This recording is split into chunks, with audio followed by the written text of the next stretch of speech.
Buenos días, buenas tardes y buenas noches.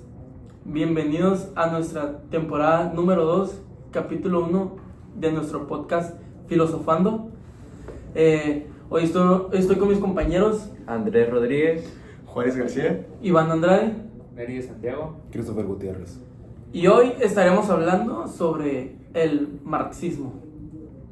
Bueno, pues para empezar voy a hablar de Marx. Marx nació en 1818, el 5 de mayo. En Alemania en ese entonces se decía que se llamaba Prusia. Desde su nacimiento y su crecimiento, el joven Marx tuvo interés acerca de la filosofía, la política y la historia, acerca de los países que están justamente arraigados en ese punto de la economía, que eran los países de Europa. Y pues después, pronto Marx estudia a la universidad en Bonn y Berlín. Y dentro de la universidad, poco tiempo después, en su juventud, Marx trabajó como periodista en el periódico de Zeitung, donde justamente Marx empezaba ya teniendo una idea acerca de la crítica en el capitalismo o en los gobiernos que estaban en ese tiempo, justamente se movían por regímenes capitalistas. Y pues Marx miró desde ese momento que estuvo viendo en el periódico muchas injusticias del gobierno prusiano ante regímenes sociales, y en eso sí se da cuenta mucho Marx de cómo estaba pasando su país en ese entonces.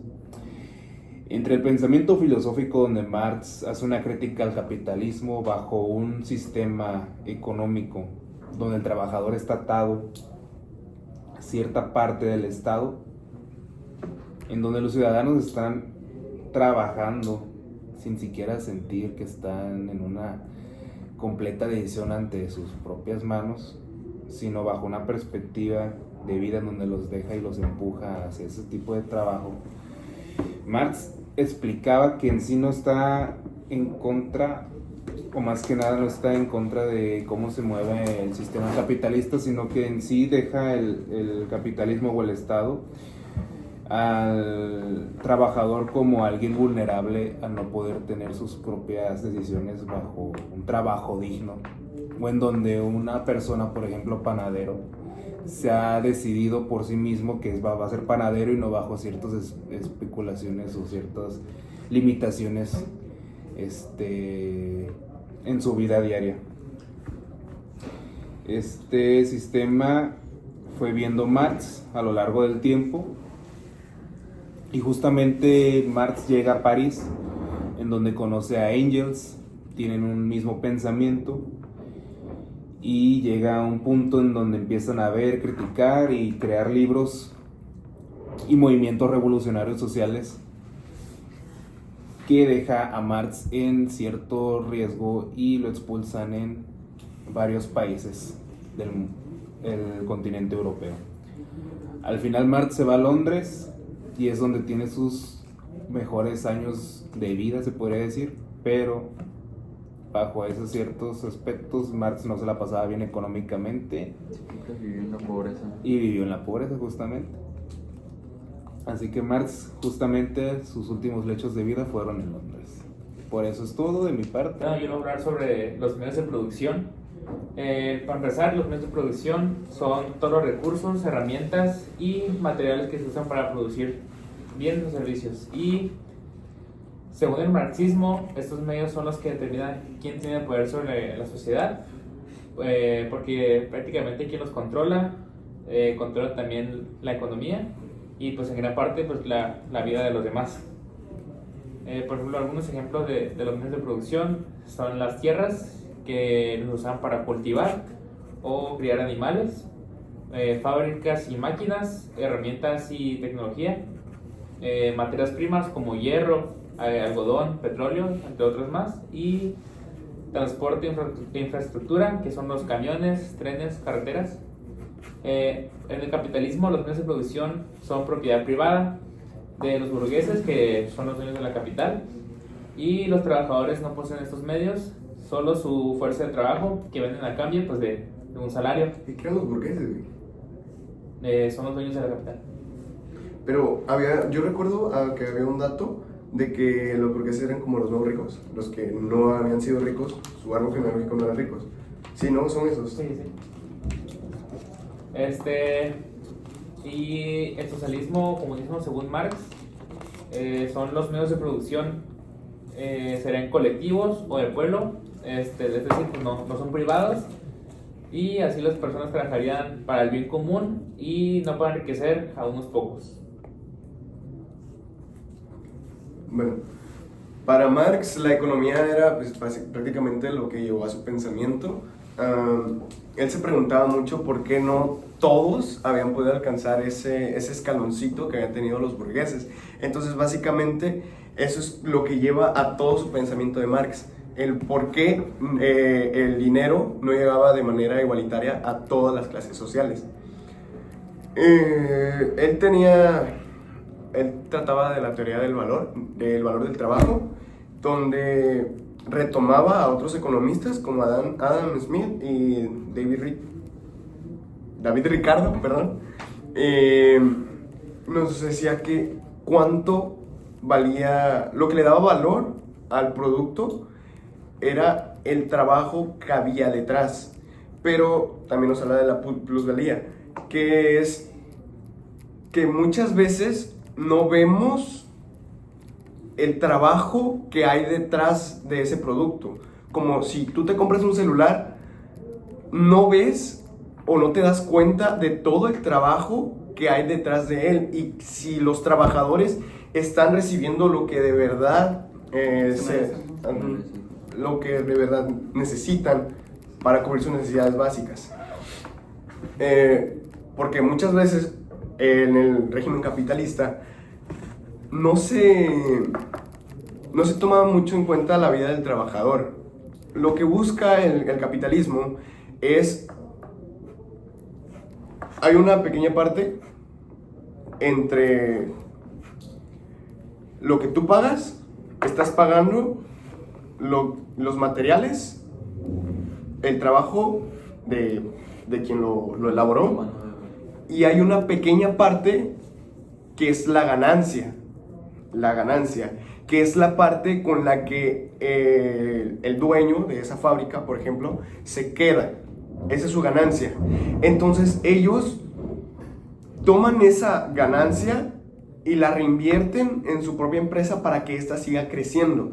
El problema entra, como desde siempre, desde la creación del Estado, siempre se ha buscado como se ha buscado una desigualdad entre las personas. Entonces, con esta pequeña parte que se quedan, ellos la potencian para que se vaya haciendo más y más grande, lo que a su vez va haciendo que la brecha de desigualdad se vaya haciendo más y más grande. Entonces, ese es uno de los problemas que él plantea. Tenemos que las crisis económicas son cíclicas. ¿Por qué se daban?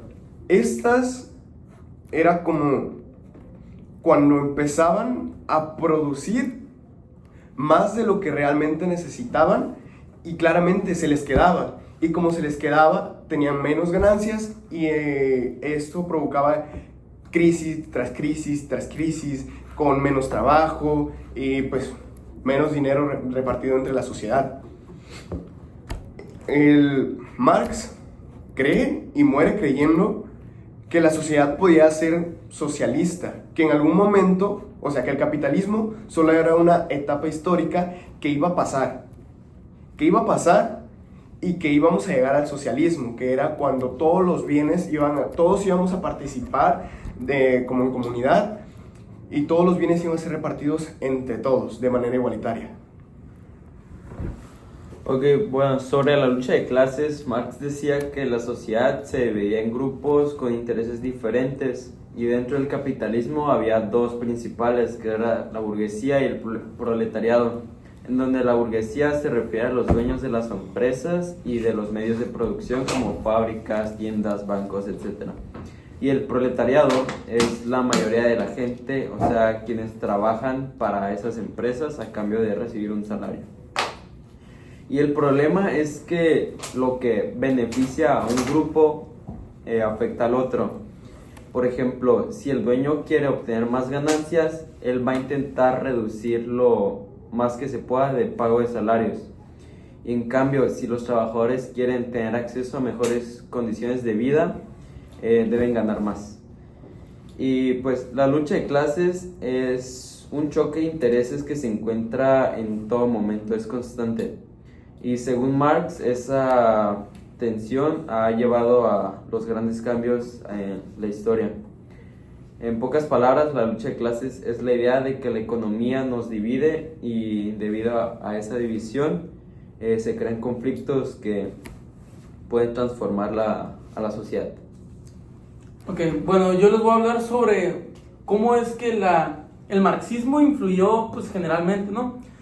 El marxismo ha sido una de las teorías que más se han influido en el siglo XX y en el XXI, ya que a la manera en que pensaba el Marx, pues cambió lo que era la política y la economía. Pero aparte de eso, también cambió otros aspectos que eran como la sociedad, la cultura y la historia. Y gracias a esos pensamientos fue que se llegaron a inspirar o que se dieron muchos movimientos socialistas, muchos movimientos sociales y muchas revoluciones, ¿no? Como primera influencia pues fue en la política. Estos pensamientos inspiraron, como lo había dicho, muchas revoluciones y movimientos obreros dentro del mundo y dentro de toda la sociedad que pues tenía, ¿cómo habían dicho? Burguesialismo. Burguesía. Sobre la burguesía, no, sobre lo que era como la explotación general, explotación. Plusvalía, ajá. Entonces esto fue que inspiró, esa idea inspiró a que se crearan las revoluciones, ¿no? Como tenemos como un ejemplo, es la Revolución Rusa, que fue pues dirigida por Lenin, y este fue el primer intento de construir un estado socialista basado con el idealismo del marxismo. Hubo muchos estados los cuales pues utilizaron estas ideas, y aunque estos no eran comunistas, igual seguían utilizando las ideas pues para reducir la desigualdad dentro de la sociedad y del ámbito laboral. Y como segunda tenemos la influencia económica, que el marxismo cambió la manera en la que se estudiaba la economía, porque antes de Marx, la economía clásica decía que el capitalismo era un sistema natural y justo, pero Marx nos mostró que el capitalismo general es una desigualdad. Pues las ideas de Marx nos dieron origen a la economía política crítica, que esta es el análisis del poder y la explotación. Y igual esto mismo creó pues nuevas teorías económicas que buscaban una distribución más justa de la riqueza dentro de estas clases sociales, como hablaron mis compañeros. A mí se me hace muy interesante cómo de verdad el marxismo, si nosotros sin haber leído sus obras, como las del Capital, porque pues, no sé, creo que todavía tengo la duda de si son 3 o 5, pero se me hace muy interesante cómo de verdad sin haberlas leído, porque ¿tú la leíste? ¿Tú? Yo no. ¿Tú? Ni un volumen de aquí, ninguno ha leído, y como nosotros, muchas personas en el mundo, y de verdad, o sea, se encuentra el marxismo en todo, y movimientos tan importantes en nuestra actualidad, de verdad están pues muy arraigados al marxismo, y nosotros no sabemos nada de eso, no nos damos cuenta, pero realmente es lo que nos ha dado mucho poder de alguna manera, aún sin nosotros saberlo. Yo siento que es como la empatía, o sea, no tiene mucho que ver, pero siento que es la empatía de que las personas a lo mejor lo están haciendo mal, o sea, lo están tratando mal, entonces uno piensa como en tener lo mejor para ellos y incluimos el marxismo sin querer, ¿no? Inconscientemente. Bueno, al menos yo lo asocié con la empatía, lo que es el marxismo. Evitar que todo sea desigual y todos tengan lo justo, pues. Pero es que siento que justamente sí es empatía, pero viene mucho de que nuestros antepasados sí tuvieron influencia ya en el marxismo y por lo tanto nos pasaron esa influencia aún sin nosotros darnos cuenta y probablemente ellos tampoco se dieron cuenta de eso. O sea, todo Ya fue se como va a hacer inconsciente. generación. Sí, ya se volvió como una ideología que se quedó muy impregnada en nuestra mente aún, como humanidad. No tanto como individual, sino ya muy general, se quedó ya en nuestras mentes que ni siquiera nos damos cuenta. Exactamente. Pues sí, al final de cuentas lo hacemos inconscientemente, ¿no? Por así decirlo. Y pues es una lástima porque él ¿Qué? cuánto sufrió ya en sus últimos... Sí, como 3 veces, ¿no? ¿Qué? No. O sea, sí, o sea, es una lástima porque él al final murió muy Murió solo, pobre, Solo, pensando que toda había su sido vida pobre. Y pensando lo mejor para todos, ¿no? Pensando que sus ideas no iban a ser tomadas en cuenta en la Sí, sociedad. porque al final no Ser fueron tan relevantes, conocidas son como... relevantes. como Hasta justamente después de su Sí, muerte, ¿no? sí. después de la muerte, Después de la justamente, muerte. y Angels es donde se le da también esta popularidad, esta idea. Sí. Sí, porque al final el marxismo y Marx son dos cosas totalmente diferentes. Ujú. Pues, Bueno, pues ¿cómo les gustó este podcast, amigos? Pues estuvo Sí. un poco sencillo, pero al final sí tomamos, ¿no? Bueno. Gracias por ver este capítulo y nos vemos en el siguiente.